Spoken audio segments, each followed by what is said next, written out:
While it feels pretty easy to predict the AFC, the NFC, on the other hand, I think it's a crapshoot. Hello, everybody! Welcome back to Break the Tackle. I am Austin, the Peffer, here today to give you the ceilings and floors for the NFC conference. We did the AFC previously. Go check out that video if you haven't, but watch the rest of this video first. Ceilings and floors. So what it is I take what I think their best record could be and what I think their worst record can be, and I'll also say how far I think they can make it in the playoffs. We're going to start with the NFC North. The first team I'm going to talk about are the Chicago Bears, who went 5-12 last year after a 4-2 start. I think at worst, the Bears are going to go 5-12 again. I think, there's a chance they just got to work a lot of kinks out. I think the Bears could be a team that are hot down the stretch, but I wouldn't be shocked if it's just a very slow start. Best case scenario, I'll say 10-7. I think it's possible that this team could make the playoffs. They're just in a really tough division. They got some tough division rivals to go up against twice a year. It's going to be a lot to overcome. It's not impossible, but I'd say at best 10-7, and they make the wild card round. Moving on to the Detroit Lions, last year's #1 seed at 15-2. But despite that, they were one and done, losing in the divisional round to the Washington Commanders. With a lot of change now in the coaching staff, losing both your offensive coordinator and your defensive coordinator, who are both highly touted, highly praised, there could be a rough stretch here for the Lions. I think worst case scenario, their floor is 8-9. I know that's pretty low, but I think it's a real possibility that they just really struggle this year and even miss the playoffs just due to the coaching changes. Best case scenario, this is a super talented team. 13-4. I don't think they're going to win 15 games again. That's asking for a lot, but the Lions are definitely one of the Super Bowl contenders for sure. I don't know if they could win the Super Bowl. It might depend on the right matchup, but I feel like they can absolutely get to a Super Bowl. Now moving on to the Green Bay Packers, who finished 11-6 last year, were the 7th seed in the NFC, but lost in the wild card round to the eventual Super Bowl champion Philadelphia Eagles. I think worst case scenario, maybe Jordan Love is kind of struggling to stay healthy. He kind of struggled to stay healthy last year, and they go 7-10. Like, maybe this could be a slow year, a slow step back for the Packers. I think it's a real possibility. Best case scenario, I'm going to say 11-6. I don't know if they're going to do better than 11-6 this year. I'm tempted to say 12-5, but I don't know. The Packers are a team I trust are going to be good. Honestly, maybe I should bump that floor up to 8-9. Like, I trust the Packers are going to be a good team, but I don't expect them to, blow me away.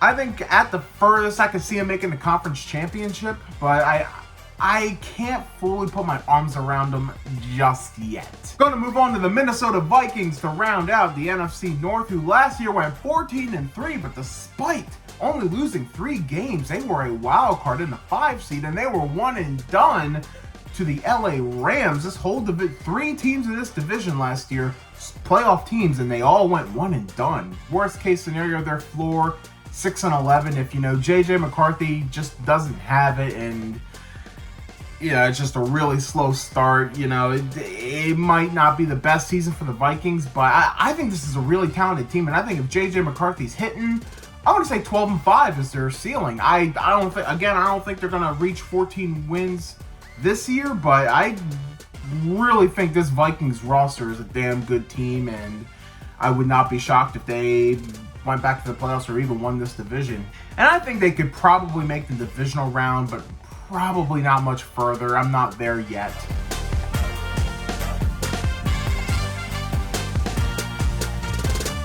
Now on to the NFC South, where we start with the Dirty Bird Atlanta Falcons, who went 8-9 last year. Michael Penix is the new starting quarterback. I think worst case scenario, 6-11. Maybe Michael Penix doesn't work out, and who knows if they keep Kirk Cousins back there, but what if they start him and he doesn't work out either, or they trade him and it's just a mess at quarterback. But I think at best, if Penix shows true promise and they take that next step up, I'll say 11-6. They can win some games in this division. I think it wouldn't be crazy to say the Falcons went 5-1 in this division and then just win 6 more games. I think that's a real possibility. My ceiling for playoff-wise, I think they can absolutely make the playoffs. I think they can win this division, but I don't know if they'll win a playoff game. Maybe if they get the right matchup, but I'm not there yet. Carolina Panthers, who last year finished 5-12, but showed true promise down the stretch. I think their floor, they go 5-12 again. I think that's where I'm at. Maybe they just go 5-12 again. I originally wrote 4-13, but I'm like, that feels too low. I think at worst, they plateau. Best case scenario, 9-8. I'm not expecting them to go crazy this year. I think we'll see some improvement, but if they make the playoffs, they would just squeak in. The division would probably have to be a bit rough, but I don't think it's impossible. New Orleans Saints. Guys,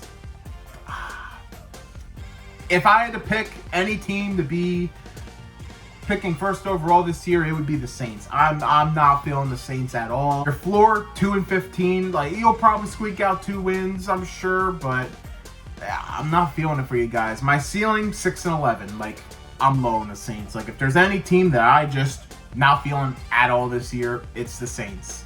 Sorry. Maybe Tyler Shuck will be something, but not buying you this year. Sorry.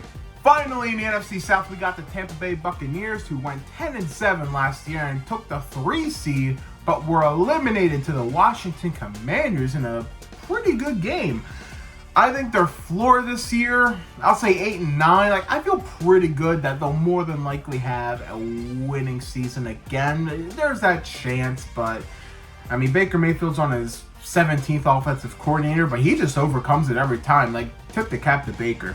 My ceiling for them, 12-5. You know, if I don't think it's crazy to say this team could go 5-1 or even 6-0 in their own division. Like, I think they have a lot of wins they can rack up. I think this is a really good team. Could be a slow start with some O-line injuries, but I really think this Buccaneers team is like, I think they're just missing like that one like elite edge rusher maybe to get them in that Super Bowl conversation, but I do not think they are that far away. Like, I think they could be a surprise team to make the Super Bowl, you know? Like, I think there's very few teams I feel like can definitely win a Super Bowl in this conference.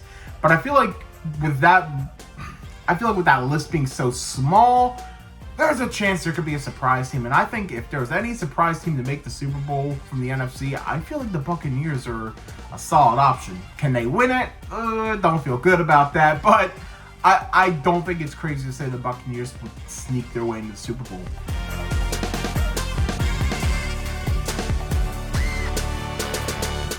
The NFC East, starting with the Dallas Cowboys, who last year went 7-10. Windows super wide. I think their floor is 5-12 if, you know, all this drama is bad. Micah Parsons doesn't want to play. And I mean, they bring in George Pickens, whose talent is super high, but the guy is infantile in terms of his behavior. Hopefully he gets that on track, but like, there's a chance they could just be an absolute circus, and I could really see them just really bottoming out this year. Best case scenario, everything goes as good as you hope it can.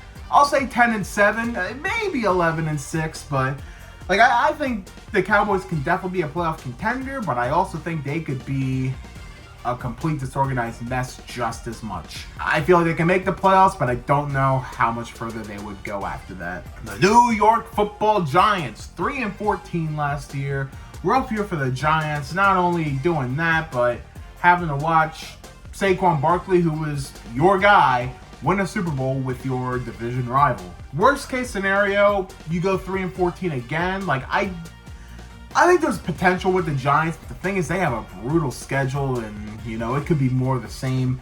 Best case scenario, sorry, 8-9. Like, I have a hard time seeing them with a winning record this year. I think they could take a big step in the right direction, but even then, it's like, do they keep going with Brian Daboll? Like, I don't know if they do, and I think he's a good coach, but I don't know. There's some questionable times going in New York. Now, Jackson Dart's showing some promise, and cross your fingers, but I don't know what's going to go on for the Giants this year. The Super Bowl 59 champion Philadelphia Eagles are up next. 14-3 last year, winning the Super Bowl over the Chiefs. You gotta be feeling good if you're an Eagles fan, and I think your floor is 9-8. Like, I feel pretty good that you will, at worst, you know, if you have a similar year like you did 2 years ago where you just have that fall off, I think even then you're going to finish with a winning record and probably still squeak into the playoffs potentially. But best case scenario, you go 14-3 again and you win the Super Bowl again. The Eagles are a team I feel pretty good about in the NFC. Like, do I think they could win the Super Bowl again? I think it's possible. Would I pick it?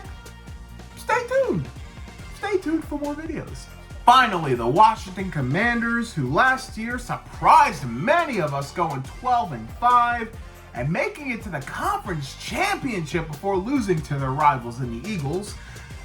I think worst case scenario, if Jaden Daniels takes a step back and, you know, there's just that kind of struggle with some positions, 7-10, and maybe that's a bit low.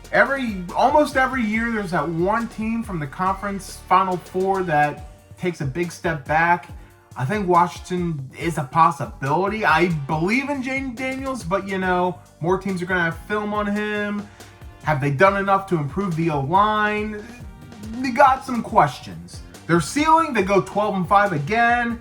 They reach a conference championship again. I'm not ready to put the Super Bowl stamp on them yet. I'm not there yet, but I think the Commanders are definitely on their way to something promising. They might just have to make a few more moves.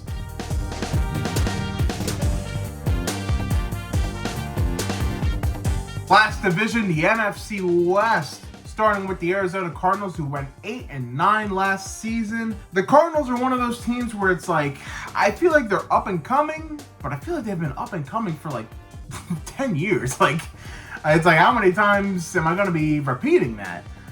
I think worst case scenario, if Kyler Murray takes a real step back, I'd say their floor is 5-12. There's as much promise as there is with the Cardinals. There's also some concerns as well.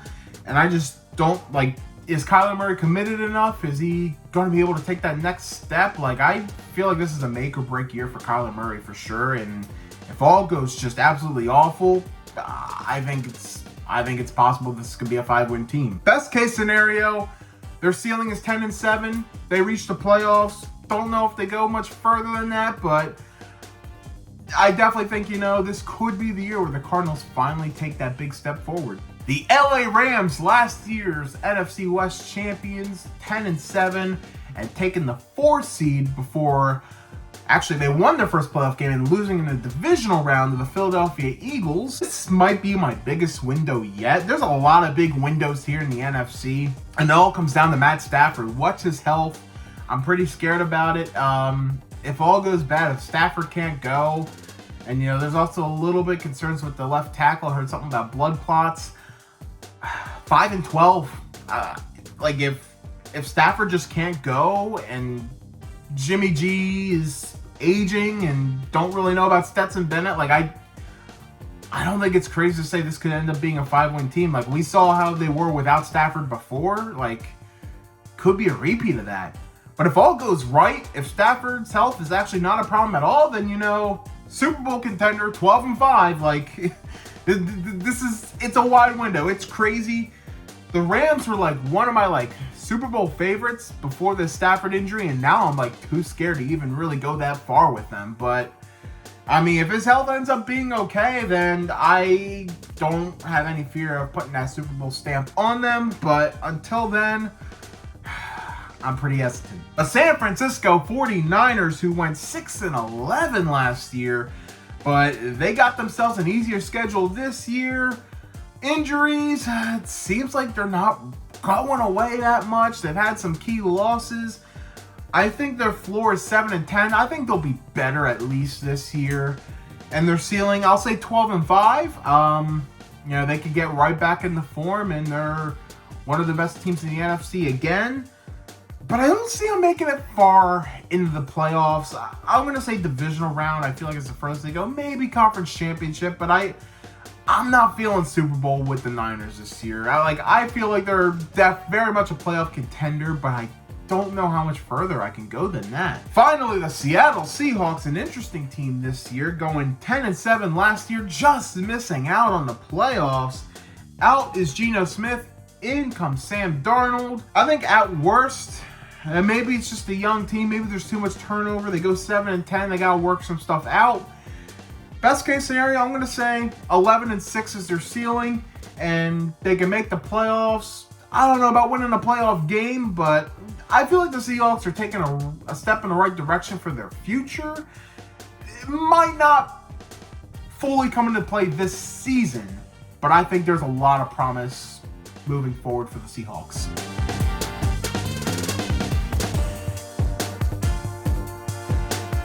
All right, those are the ceilings and floors for the NFC. Tell me what you guys thought in the comments. What are your ceilings and floors? And check out the previous AFC edition of Ceilings and Floors on this channel, Break the Tackle. Be sure to hit the subscribe button, like this video, and check out some of our other videos and shorts. We also have an Instagram page at break.the.tackle. And if you want to see non-football videos of me just being an idiot, I have a channel called The Pef.